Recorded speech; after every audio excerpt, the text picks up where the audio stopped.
Welcome back, students. Thank you for coming to today's lecture. This is lecture number 2 about chapters 1, 3, and 1, 4. Today is January 31st. This lecture is being recorded and will be available in the form of a video on eCampus in about 3 hours. First, let's talk about functions associated with graphs. We're also going to talk about functions associated with words. Here we have a warm-up exercise. We're talking about tornadoes in Oklahoma. Let's read through the question. It says the graph in figure 1.41, shows the number T of tornadoes in Oklahoma, reported by the National Climatic Data Center. Round your answers to the nearest whole number. So part A says, when were the most tornadoes reported? How many were reported in that year? So if you look here at this part of your graph,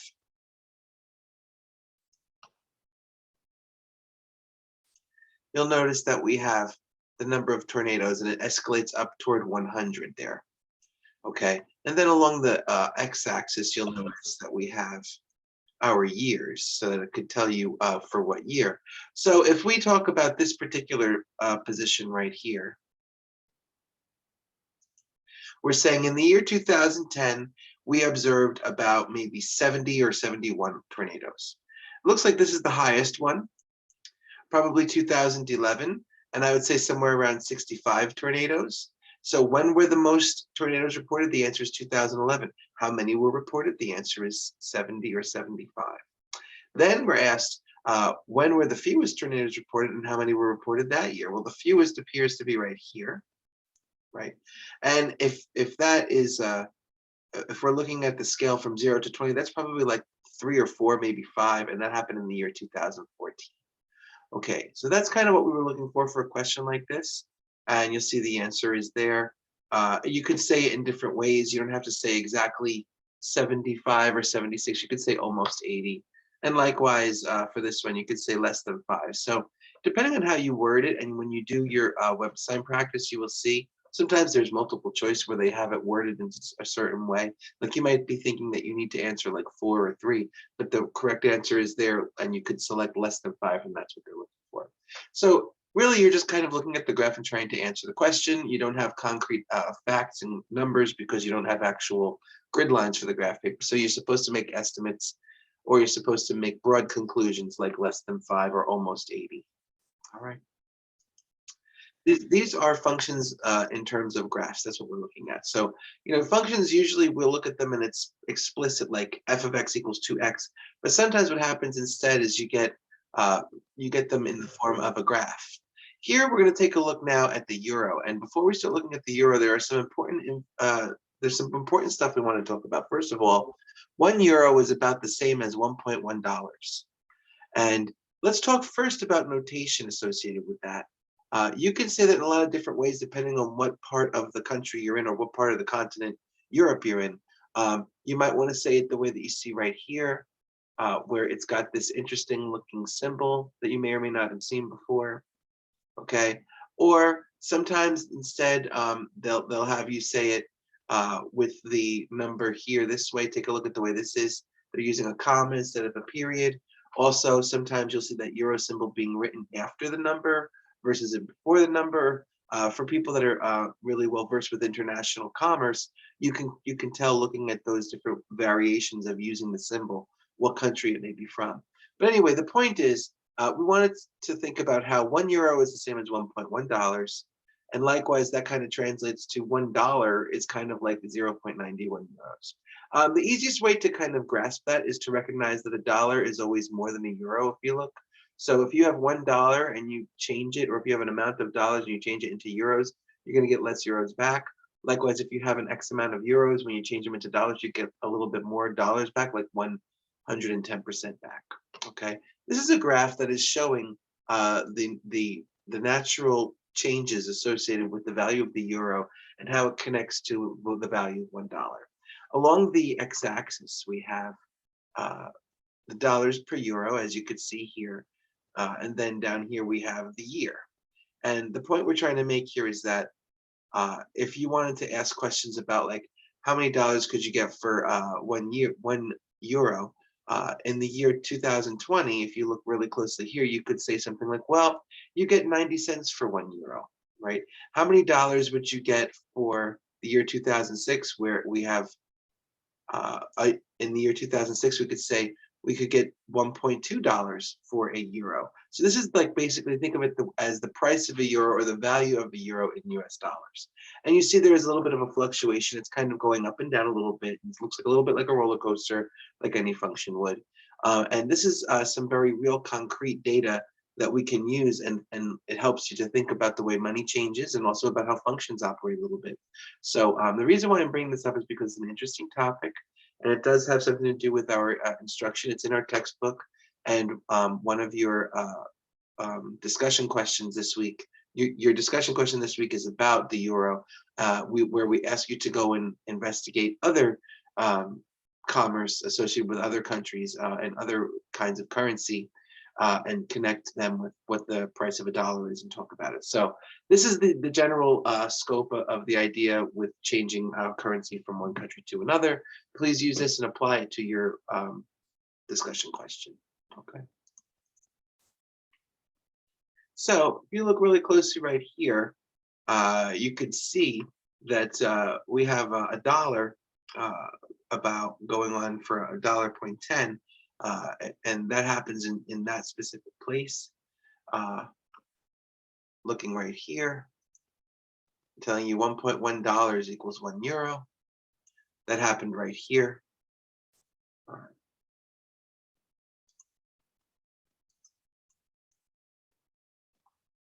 All right, so let's take a look at the way that this currency exchange question operates and see if we can make heads or tails of it together, my friends. Okay, I'll read it out loud, try to follow along with me. Chapter 1.5, we're doing example 1.5, currency exchange.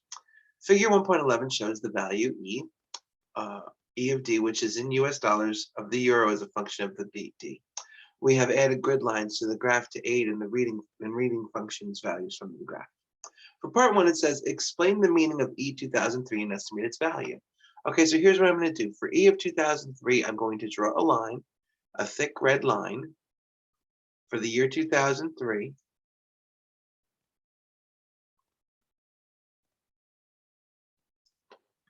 And it appears to get about there.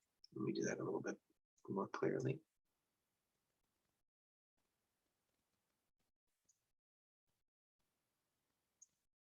All right, so what does it mean? Well, E of 2003 means in the year 2003, we have the value of a euro is a little bit more than $1. If you look at where it intersects, and I'll kind of highlight it with a little circle there. If you look at where it intersects right there, it's not exactly on $1. It's just a little tiny bit above the dollar. And like we had mentioned earlier before, it's kind of a good idea to not be specific when it's not that clear. So I would say it's a little more than $1 in the year 2003. That's the best way to explain that and give it some meaning. Now for part 2, it says from 2000 to 2011, what was the largest value of the euro attained? So from 2000 to 2011 is this particular range right here, the entire range of the graph, as you can see, right? And if we're talking about what was the largest value, it does appear to be right about here, right? If you look the way that the bumps are, that's kind of the highest bump of all right there. And that bump, if I just kind of trace down from there, that bump is ultimately 2008, right?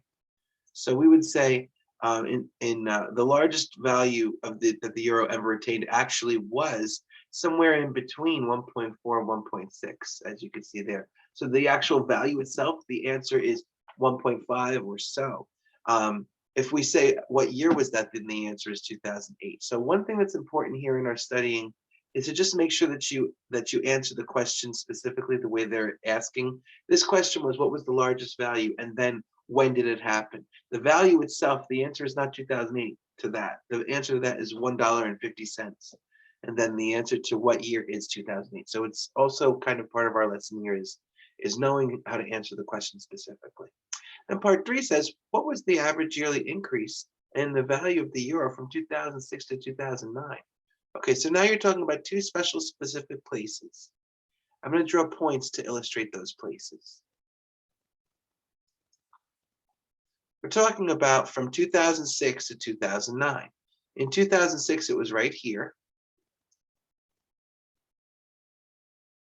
And in 2009, it's right here. So try to zone in on the two light blue dots that I put there. We have 1 point, 2006, comma 1.2, and you have another point, 2009, comma 1.4. If you're trying to find the average yearly increase or the average rate of change, it's ultimately just the same as if I had found the slope, as if it was the slope of a straight line that looked kind of like this going straight through here. The average rate of change is nothing more than that slope. So what we'll do now is we'll take that data and we'll put it together into the slope formula or the average rate of change formula and see what we get. I'll give you something like this. You'll notice that it is following the formula of the slope, where the numerator is the subtraction of those y values, 1.40 minus 1.20. And then, of course, the denominator is the subtraction of those x values. In this case, those are years for us. And we wind up with a 3 on the bottom. And if you divide, you get approximately 0.07. So you can make a statement that sounds like this. The value of the euro increased by 7 cents per year. And that does sound appropriate because from 2006 at $1.20 to 2009 at $1.40, that's about a 20 cents increase. And over the course of 3 years, that's about 7 cents. All right, so that's part 3. I hope this is making sense, my friends. Remember, don't be afraid to chime in and say what you think or ask a question. You could also send a chat as well. That would be just fine. Let's see what else we've got here. Part 4, it says, during which 1 year period was the graph increasing most rapidly? And when we say increasing most rapidly, we say that what we actually mean is steepest, the steepest. And this time the steepest part is going to be from, and I have it here, 2003 to 2004. If you look really closely to this part right here, from 2003, which is here, to 2004, which is here. Might be better if I do that with a different color. Let me get a different color out. From 2003 to 2004. So the little green line that I put in there, that's the increase from 2003 to 2004. I'm not going to think about the movement in these areas here, and I'll put them in red. I'll put them in black. I'm not going to think about movement in these areas. This area is a decreased place, right? This area is a decreased place. Can you see that, my friends? This is a decreased place. Again, this is a decreased place. Now, if you highlight just the areas that are increased places and you look at them, I'll do that in purple. Here's an increased place.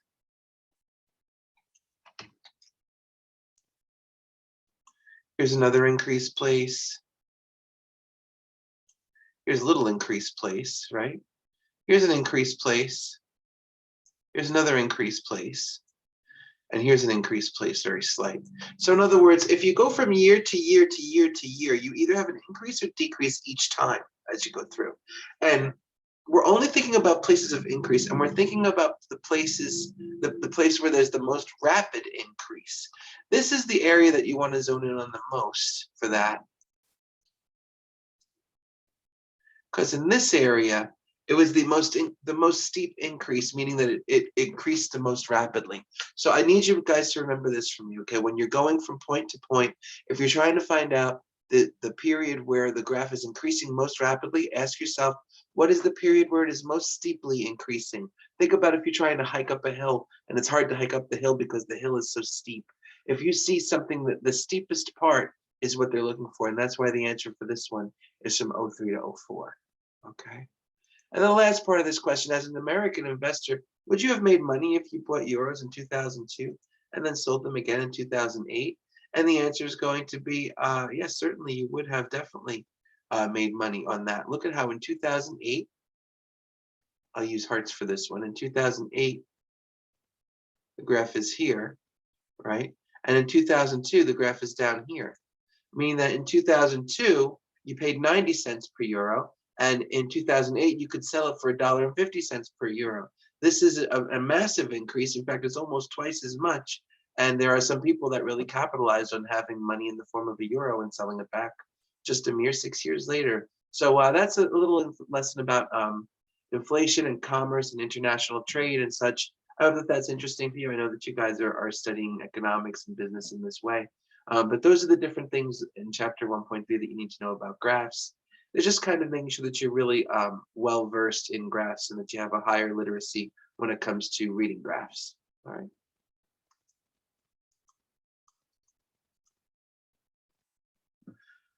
Okay, so here's a great example of a question you could work on your own. It says from the years 2000 through 2011, what was the lowest value the euro attained and when did that happen? Let's take a minute. I'm going to ask you to look at this graph with me. Just a couple minutes is all you should need to answer that question. I'll give you 3 minutes. See if you could jot it down in your notebook. See what the answer is. You're looking for the lowest value, and then you're asking what year that happened in, okay? 3 minutes.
Basically asking you when is the very lowest dip in the graph you could find. And I'm looking here, I'm finding it to be right about here, right? That's where it's the slowest, the lowest. And what value would that be? Well, if you look along the y-axis there, it's 90 cents. What year is that? That's the year 2002. So in 2002, the lowest value was 90 cents. That's what we were looking for there. Okay. All right, so that's chapter 1.3. Now we're talking about concavity. Concavity is an expression that is used to determine whether something is kind of bent upward or bent downward.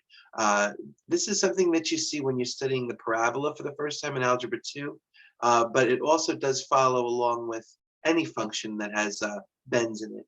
And you'll see here we have some fun little dioramas to help you understand. I want you to try to imagine the idea of a bowl, and I want you to imagine the idea of an umbrella. Okay, so try to imagine if we're concave up, which is the first set on the left there. It looks like a bowl. Imagine if it started raining, the bowl would catch the rain in the bowl, right? And there would be a minimum place of rain, and it would be the very bottommost part in the middle of the bowl, which is the dot you see down there. So there are some things I want you to remember that are always going to be true. If something is concave up, that implies that there's a minimum there. Likewise, if something is concave down, like you see on on the right there, then you can assume that there is something of a maximum in there. And that's the example we're talking about that looks like an umbrella. Like imagine if it's raining and you hold an umbrella up, right? What happens is the water comes down and deflects and goes off of the umbrella and runs down the sides of it. Now you're talking about concave down.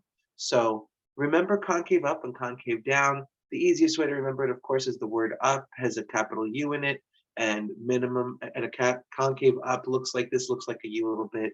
And anytime you have a minimum, uh, you'll have a concave up. Anytime you have a maximum, that means that you had a concave down that looks like an umbrella. Okay. Now remember also the words minimum and maximum.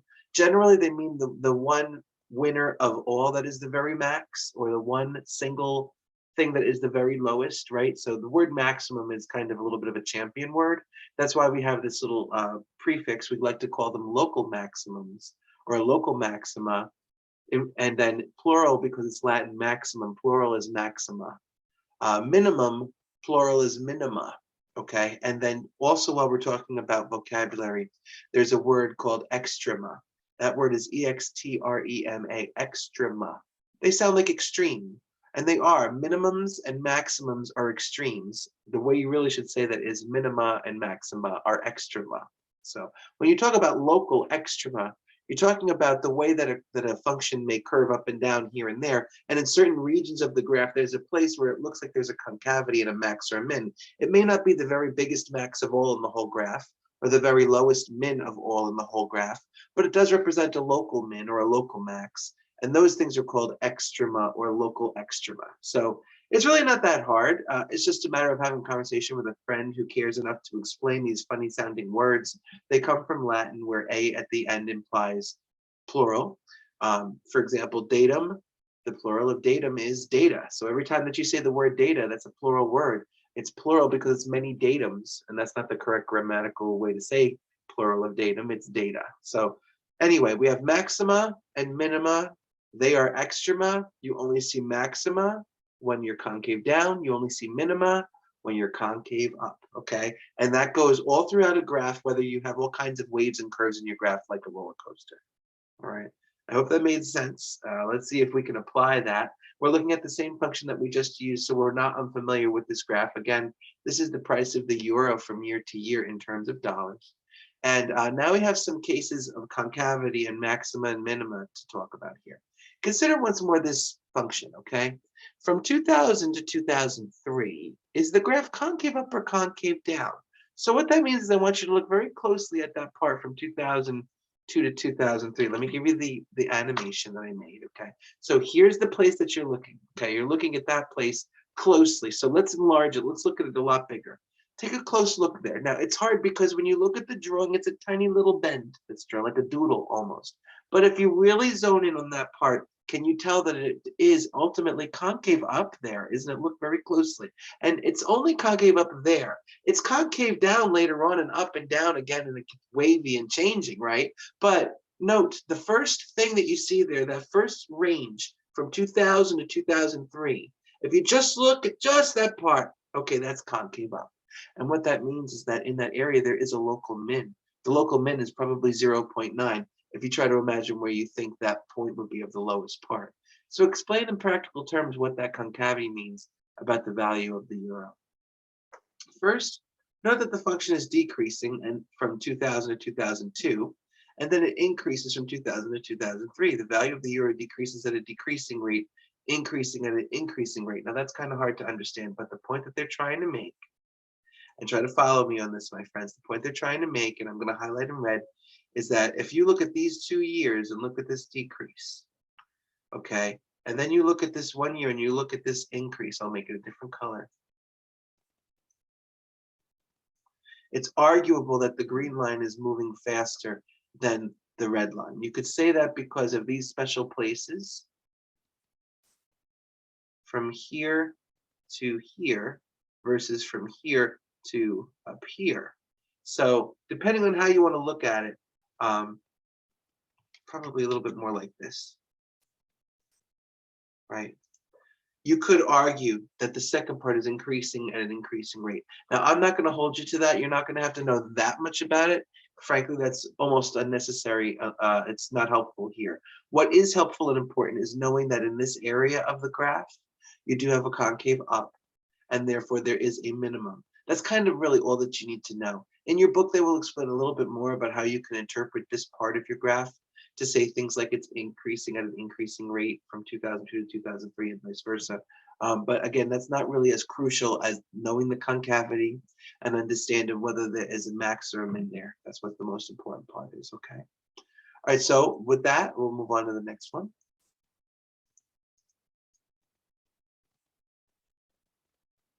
Now we have something called inflection points. Now, an inflection point is very much like a max or a min, and that's why it's also considered an extreme point or an extrema.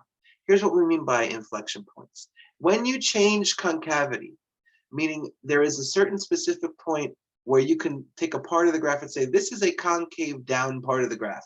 There is a local max here in this part of the graph.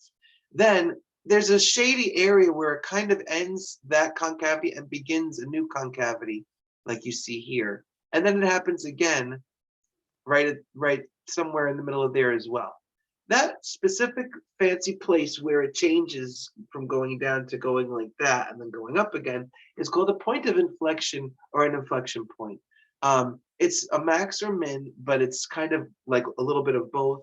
One way you can interpret it is you could put a line straight through it and students have a perspective of how that represents something of a tangent.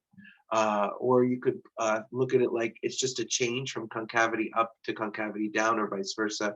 Likewise, we have the same thing here. Sometimes, if you see that it's concave down and up, it does turn out being inflection points like you see here. All right. So an inflection point occurs when concavity changes, okay? And inflection points are points of maximum increase or maximum decrease. So if you look at this part right here,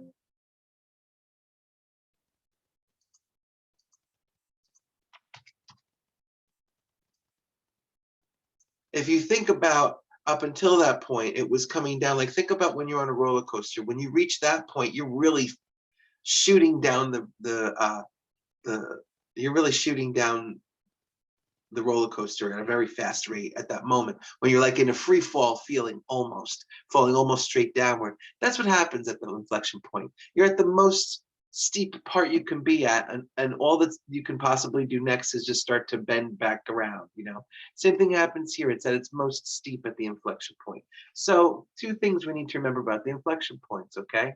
That's where concavity changes, and that's where it is the steepest or has the maximum increase or the maximum decrease.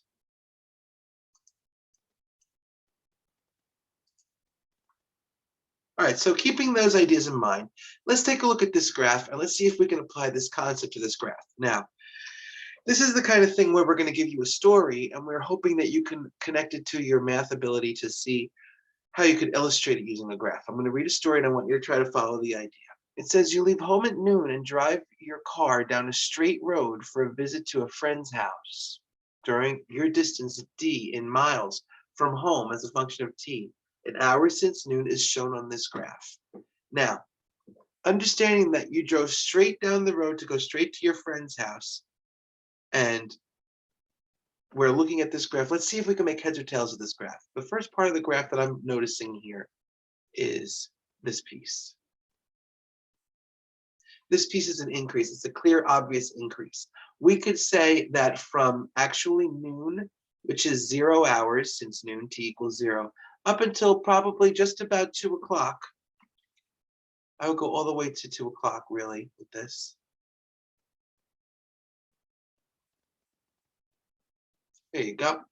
So we have a steady increase going on there. And you'll notice that the person is 20 miles from home, 40 miles from home, 60 miles from home, and so on. And by the time hour 2 comes, which represents 2 o'clock, the person is 120 miles away from home, meaning that the person is now visiting their friend's house. All right. So what happens next after that, and I'll highlight it in green, is we have a period of constant where the person is remaining 120 miles away from home.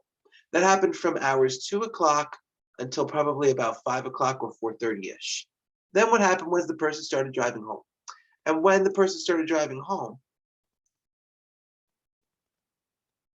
it looks like they drove home at a little bit of a lesser pace, meaning not as fast as they drove there, driving home slower. It might be because of rush hour traffic. Notice they're leaving at 5 o'clock.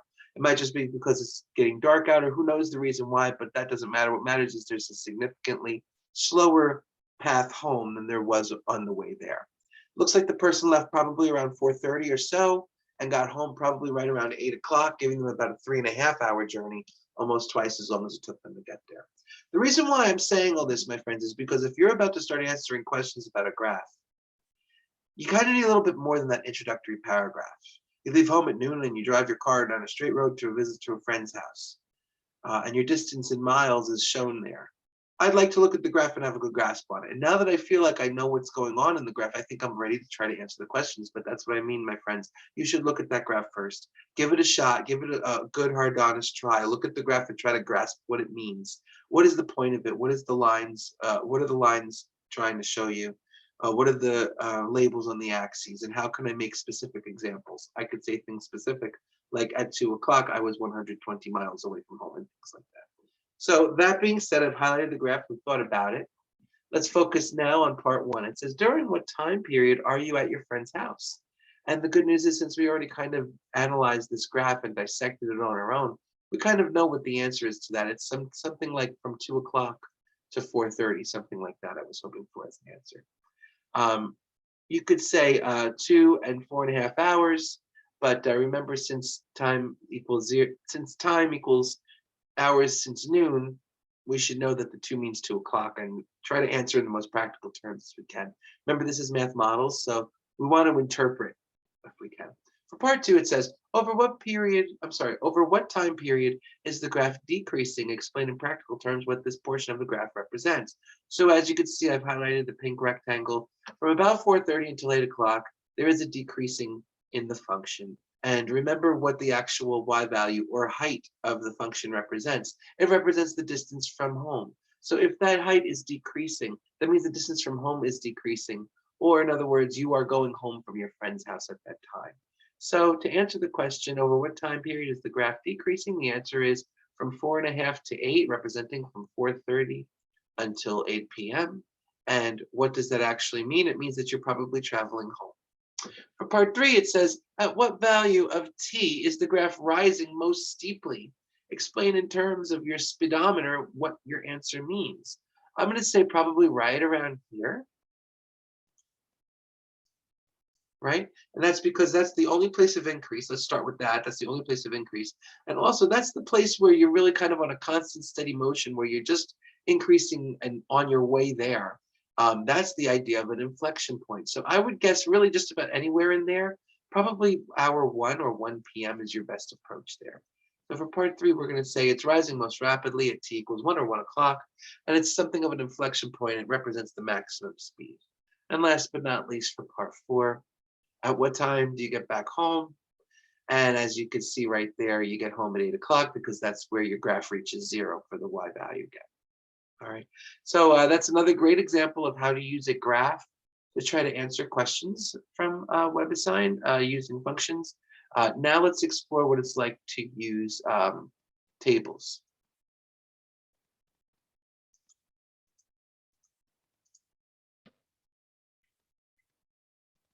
Before we do that, let's take a close look at this question. At what time is the graph decreasing most rapidly? Explain in terms of your speedometer what you mean. You probably would want to answer with something in this realm, kind of, right around here.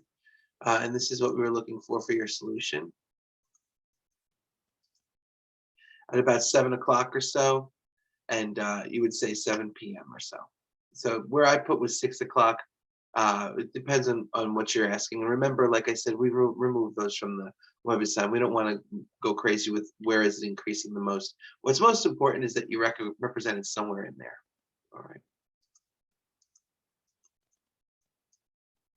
Great. All right. Oh, it's not about tables. I'm sorry. It's about words. We did tables. Excuse me. Now we're going to talk about how to do it with words. Remember tables when you had to do rate of change in a table? Your WebAssign homework was like that. Now we're talking about formulas using words. Okay, so what you're looking at is a little microbiology case. In a petri dish, there are 2,000 bacteria, and they double every hour. Thinking about 2,000 as a large quantity, and then doubling it and doubling it again and again, you're getting into astronomical figures, and sometimes students can feel a little bit confused with that because they can't grasp what it means as much as it's easy to grasp 5 and 10 and 15. But this is something we're talking about exponential functions. This is the best way to connect doubling. You take the actual amount that you started with, multiplied by 2 to the power t, meaning t is how many times you doubled. So, for example, if you think about at time 0, when there is no doubling, if we use 0 in the position of t, you'll notice it works out to give an answer of 2,000. A little known secret that not everybody is akin to is that 2 to the 0, of course, is 1. And that's something that comes back a lot when you're using powers and calculus and stuff. But here, it fits in nicely because if we want to illustrate what happens at 0 hours, we're starting with a fresh petri dish of 2,000 bacteria. You put 0 in, you get 2,000. Now, if you put 1 in there, you get 4,000. And that makes sense because it has doubled. If I double it again, I expect it to be 8,000. And if you put a 2 in this position, you land on 8,000. And if you put a 3 in, you land on 16,000. And the point is, this right here is the formula that you use for doubling. If you wanted to triple something, use a 3 instead of a 2. If you wanted to start with 15 instead of 2,000, make it n equals 15 times. And this is also something that lends itself to the idea of a geometric sequence. Those of you who study that in Algebra 2 or Pre-Calc, you might remember what I'm talking about. But this is the beginning of talking about formulas with words and math models. We want you to be a little bit familiar with the idea here of what it means to be doubling. All right. So knowing that, let's take a look at this question. Water that is initially contaminated with a concentration of 9 milligrams of pollutant per liter of water is subjected to a cleaning process. The cleaning process is able to reduce the pollutant concentration by 25% each hour. Let C be the concentration in milligrams per liter of the pollutant in the water T hours after the purification process begins. For part 1, what is the concentration of pollutant in the water after 3 hours? So notice that at the beginning we had 9 milligrams, right? And what happened was we were able to reduce the concentration by 25% each hour. If you reduce something by 25%, that's the same as taking 75% of it. Take a look at the way that this results. You can either do it the hard way or you could do it with a formula. So let's do it the old-fashioned way so that it makes sense. If you're removing 25% of the contaminant and there are 9 milligrams of the contaminant, let's begin by finding 25% of that 9. The answer is 2.25. Then subtract it carefully out of 9, and that means that there's 6.75 milligrams of the contaminant in there. That's the first step. Remember, that's the first hour because we're going to do it for 3 hours. But in the first hour, we found 25% of it and subtracted it out and got to a result of 6.75. At the end of 1 hour, 25% is removed and 6.75 is what's left out of the 9. Now it's the beginning of hour 2. And at the beginning of hour 2, again, whatever we have, we're going to be able to subtract 25% out. So at the beginning, I had 6.75. I find 25% of it, it gives me the figure 1.6875, as you see written there. If I subtract that figure out of 6.75, it gives me the new figure of 5.0625. Friends, I'm focusing on these two figures right now. This one is what it looks like at the end of hour 2. At the end of hour 1, this one is the one of what it looks like at the end of hour 2. This is what it looks like at the end of at the very beginning. Let's do it one more time. Take 5.0625, take 25% of it, subtract it out, and now you have this amount. So notice, from hour to hour, you are reducing. You went from 9 to 6.5 to 5.0625 to 3.796875. Every hour that goes by, you're taking 25% out and reassessing it at the end of the hour with how much is there and taking 25% again and carrying on for hours and hours. These are the answers to the first 3 hours, which is what part A expected. Now what part 1 expected. Now part 2 is saying, compare the results predicted with the verbal expression at the end of each of the first 3 hours with those given by this formula. Now, friends, please look very closely at this formula.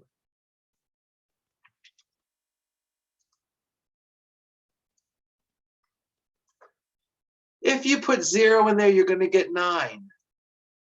If you put 1 in there, you're going to get 6.75. If you put 2 in there, you're going to get this. If you put 3 in there, you're going to get this. That formula was set up just exactly perfectly to mirror the very idea of taking a number, finding a percentage of it, and subtracting it out, and then continuing over and over again. Notice the use of the number 0.75. Why did that come into play? Well, I want you to use a more basic concept. Imagine something is 10% off. If something is 10% off, that means you don't have to pay 100% of it. You only have to pay 90% of it. And if you could think about 25% off, that means 75% of it. 50% off is the same as 50% of. So try to remember that when you're shopping. If something's $300, 10% off is $30 off is $270. Or 90% of $300 is $270. And it always does work out exactly that way, that a percentage and its complement, meaning the two numbers making 100% together, they work in the same way using that word off. 15% off is 85% of, and that is something that will always work. Now, in the same way, if you have an increase, like for example, adding taxes or adding a tip for 20%, you could say add 20%, or you could say 120% of. In the same way you could subtract percents, you can add percents. So if you're trying to figure out something that's exponential, but instead of it growing like the bacteria in the petri dish we saw, it's reducing, then what you could do is, instead of showing what percent of it it's doubling or increasing, show a discount in this way, or a decreasing. 25% off means times 0.75 to the t. 10% off would mean times 0.90 to the t, and so on. So if you compare them carefully, you will find for part two that the answers do turn out to be exactly as they were before. And in that way, it's a little bit more direct, and you don't have to actually go through the work of finding all of them up until. In other words, if I wanted to know at hour 14, with part one, I'd have to find hours 1, 2, 3, 4, 5, 6, 7, all the way up to 14. But with the formula C that you see in part two, you don't have to find them all. You could just plug 14 right in and get an answer. Your calculator will give it to you quick and direct. All right. Part three, it says the formula given in part two is, in fact, the correct one. Now use it to find the concentration of pollutant after 4¼ hours of cleaning.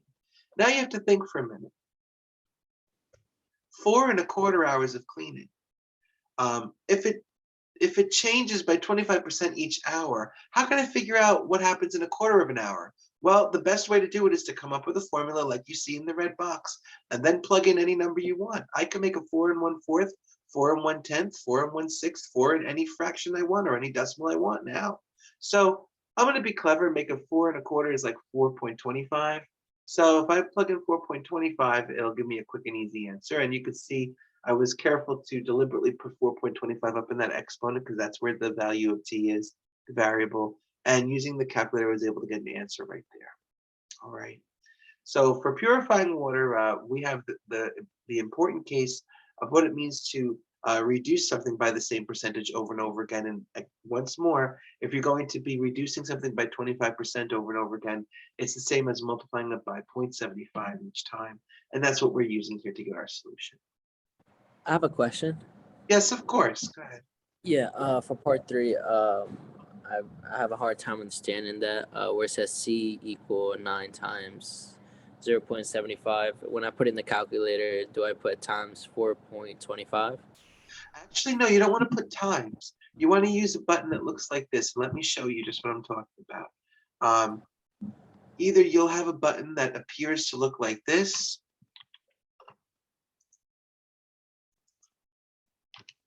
meaning it says y to the x on it, like that. Or you might see a button that looks kind of like this.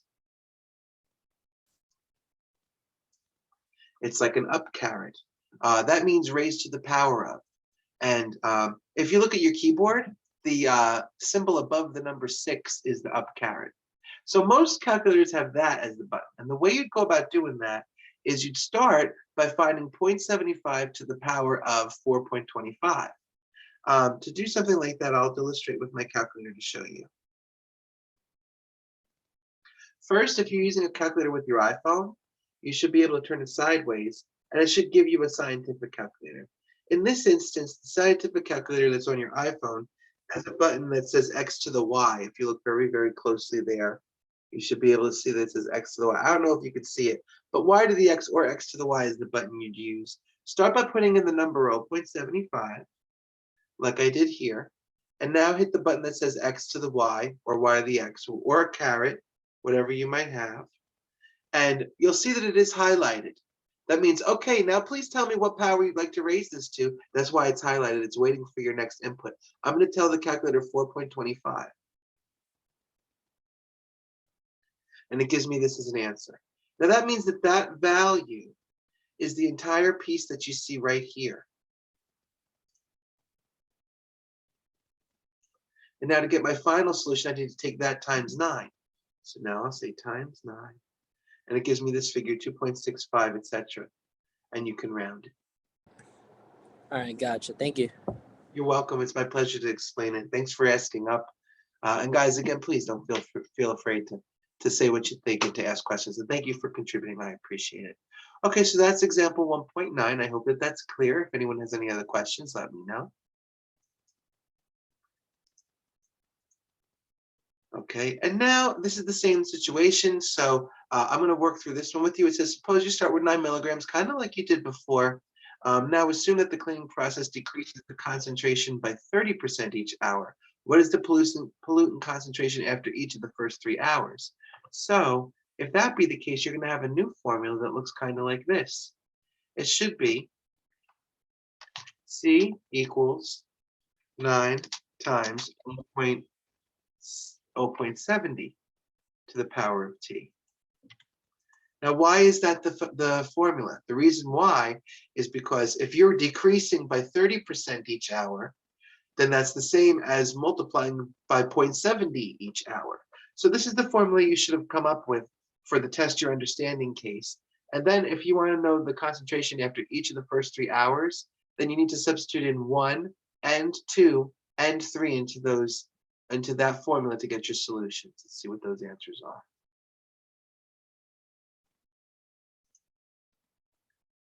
There we go. So if you put the 3 in, it gives you 3.087. But remember, it says what is a pollutant after each of the first 3 hours. I'd also have to put in there a 1 and get that answer. That would be 6.3. And then put a 2 in there and get that answer. And that would be something around 4.5. And then your 3.087. Okay. And I have a question for this one. yeah, go ahead. Can you just explain me how did you get 0.70? I didn't Yes, hear you. absolutely. That's there because notice that in this position here, it's a decrease of 30% each hour, right? So if you're decreasing 30%, that's the same as multiplying times 0.70. They add up to 1 or they add up to 100%. So like, I'll give you some examples to make it clear. If you're going to decrease by 5%,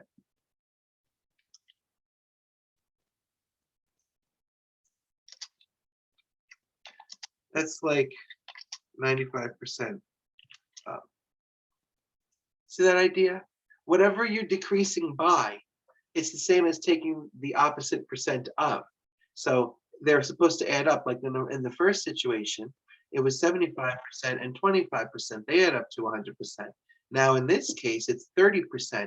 So 30% and 70% come together to make 100%. So you use 70. If it was decreasing by 5%, you think about 95% because you think about how they add up to 100%. Okay. And then in the final formula, notice we're starting with the original value. The original value was 9.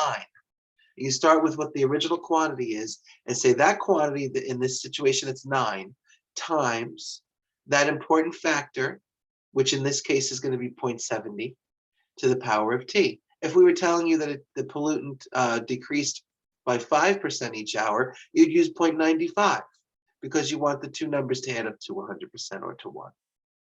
Okay. All right, so let's take a look at the next one. And this is a key idea. So let's see if we can focus on the key idea together. When you're going from words to formulas, to get a verbal description, to get a formula from a verbal description, first identify the function and the variables, then write the relationships you know using formula words. Next, choose letters to stand for the function and the variables and be sure to state their units. Then place the words in the first step by the letters chosen and other quantities given with the verbal expression. So as you can see right here, we're basically talking about what's called a model, and your class is called Math Models for Social Sciences. The model usually can be drawn this way with beautiful rectangles, and instead of writing equations out, putting them in boxes with symbols like equals and minus and divide and stuff like that. But in the box, you have not only the quantity, but a worded description of the quantity. Now you're talking about models, and models are really effective when you're trying to give displays and lectures and explaining ideas to large groups of people. It's like algebra, but like made sugar-coated algebra, let's put it that way. So that it's not as deep and ugly as the way an equation would look. This is what the model would be for one of our questions that we would talk about later on. But just please know, my friends, this is what we mean by a model. If you're asked to go from words to a formula, it may help to draw something of a model like this. Let's look at some cases where we could use models. Let's talk about cutting a diamond. The total investment a jeweler has in a gem quality diamond is the price paid for the rough stone plus the amount paid for the work on the stone. Suppose the gem cutter earns $40 per hour. Now for part 1, choose variable and function names and give a formula for a function that shows the total investment in terms of the cost of the stone and the number of hours required to work on the stone. Now take a look at this writing. First, we give specific variables and we identify what the variables are. So choose variable and function names. Okay, I is the investment, C is the cost of the stone, and H is the hours of labor. And give a formula. we could say the investment, or I, in terms of C and H is given as the formula C, which is the amount that is paid for the stone plus $40 times the number of hours that the cutter needs to work on the stone. For part two, it says use functional notation to express the jeweler's investment in a stone that costs $320 and requires 5 hours, 15 minutes of labor. Notice the cost of 320, that's the value C. 5 hours and 15 minutes of labor is going to be the value of H, but please remember H is in hours. So I can't say 15 minutes. I have to say 5 hours and 15 minutes in a careful way, thinking about how that translates into hours. So the way you really think about it is it's 5 hours and 15 minutes. How many minutes are in an hour? 60. So you might think of some interpretation that looks a little bit like this.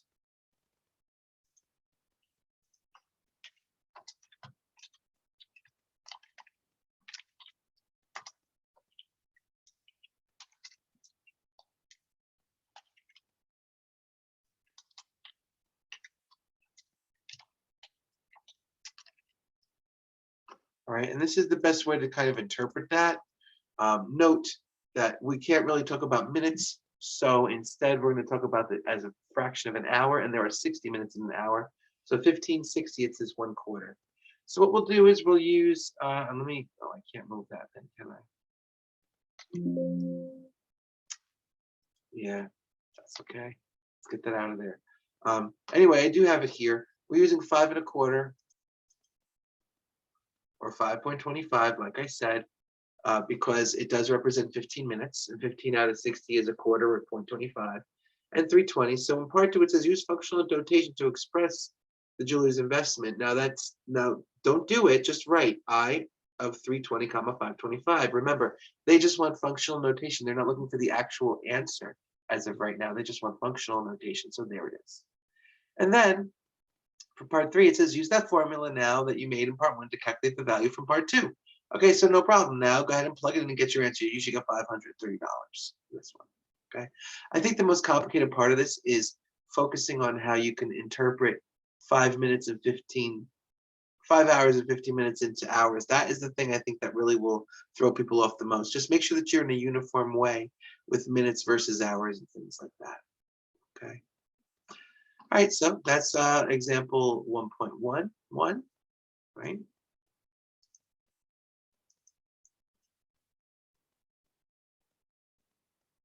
And now we have an example where we say, you try it. An automobile costs $8. You spend $45 per month on insurance and $70 per month on gasoline. Give a formula for the total cost C in dollars buying the car and operating it for M months. Use your formula to find the cost of buying $12,000, a $12,000 car and operating for 36 months. So you ought to get something kind of along the lines of this, where you're using some variables. Remember, we're talking about functions that have many inputs, so we'll use A for capital A for the cost of the automobile. We'll use lowercase m for the number of months that we're using here. And notice they told you what letters to use. And we put together a little formula here. Let's see, you notice that every month you have to spend a total of $45 and $70. So we wrote it out that way. And then you just plug values in to get your solution. Okay. All right.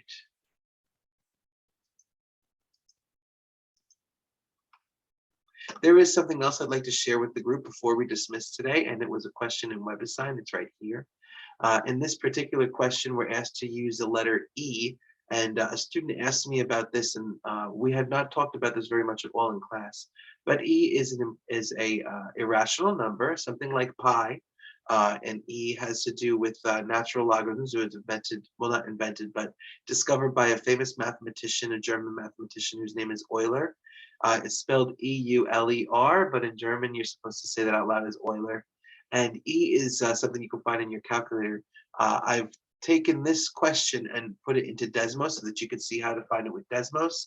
But most calculators do have an E function or an E to the power function or E to the X function. If a calculator has that, you can tell the calculator whatever power you want, and it will take E and raise it to that power, whether it's the number 1 or 0.04 or 57 or any number you pick out of your head. It will find E to any power that you want. The easiest way to do a question like this, though, is to put it into Desmos. I want you to focus with me, friends, closely on this. right here, knowing that P is given as 3,000, R and T were given, and so was R, and then E is in there all over it. So this is what we'd expect for you to come up with, putting it into Desmos. And you could see, I just basically took the function exactly the way you saw it, and I put all the numbers right in the places where they belong. And I just typed the letter E throughout as I needed it, and it gave me the answer that I was looking for. So the truth is, you really kind of don't have to know what E is. For the record, E is 2.17. I'm sorry, 2.71. That's what E happens to be. But again, you don't really need to even know that particularly as much as you understand how exponents work and how to use a calculator to get powers of E. So just keep that in mind, and that's how you figure out questions like that. All right. Okay, what I'd like to do now, friends, is stop the share, and then we'll take a quick attendance, and then we'll stop there and we'll answer questions. Okay. Thanks again for your close attention to my lecture. I appreciate it. This can be found on eCampus in week 2, module week 2. Thanks for your attention, friends.